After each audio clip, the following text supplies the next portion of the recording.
Thanks for stopping by. Today's scrapping project, we had a water softener control unit we're going to take apart and recover the value of metals from.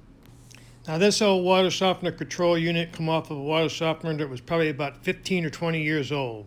Now I'm not saying that new water softener units have more copper or brass than this one does, but this one has an ample amount of copper and brass in it, and I thought it was worth recovering the valuable metals.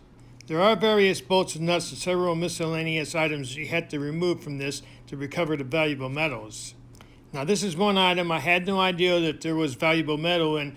I usually don't pick these up because the larger portion on the bottom has salt in it and it's pretty heavy to load up.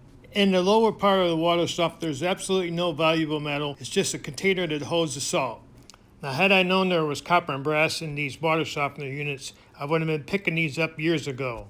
Even though I've been scrapping for many years, somehow I overlooked this item and checked to see if there was valuable metal in it. I assumed that by looking at it along the roadside when we were out collecting through garbage day, there was no valuable metals because from looking from the outside, it all looks like it's plastic. Which goes to show you, even though I've been scrapped for many years, somehow I overlooked this valuable item.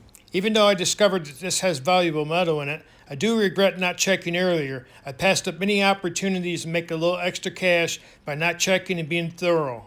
Even though I've been scrapping for many years, just goes to show you there are still items you can overlook that have valuable metal in them. I can assure you from this time on I will definitely be checking so I'm not missing out on valuable metal.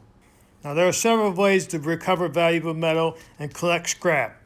One way to ensure you have scrap and valuable metals to work with is to let all your local neighbors and friends know that you scrap.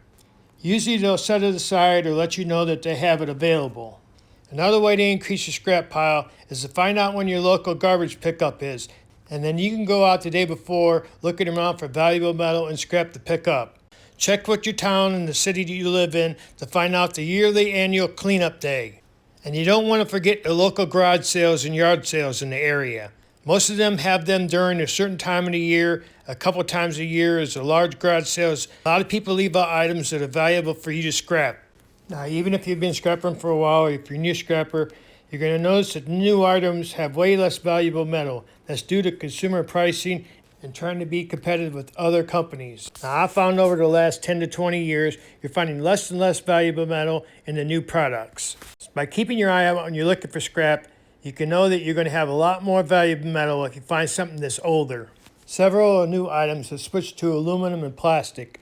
A lot of the old items have a lot more brass and copper in them. Another thing to consider is the value of the scrap and the right time to sell. Usually in the winter and the colder times of the year, the steel industry slow down on their production, so it means less demand for the scrap, so it's going to be a lower price. Also, you have to keep in mind the political aspect of it all. Now, if they're stopping trading and embargoing from different countries, the price is not going to be as high because there's not going to be as much demand from other countries. There's several reasons the price of scrap fluctuates. Nobody can predict the price of scrap, but by keeping your eye on the local news about the trade embargoes, steel industries, it's definitely going to help you get insight the best time to sell your scrap.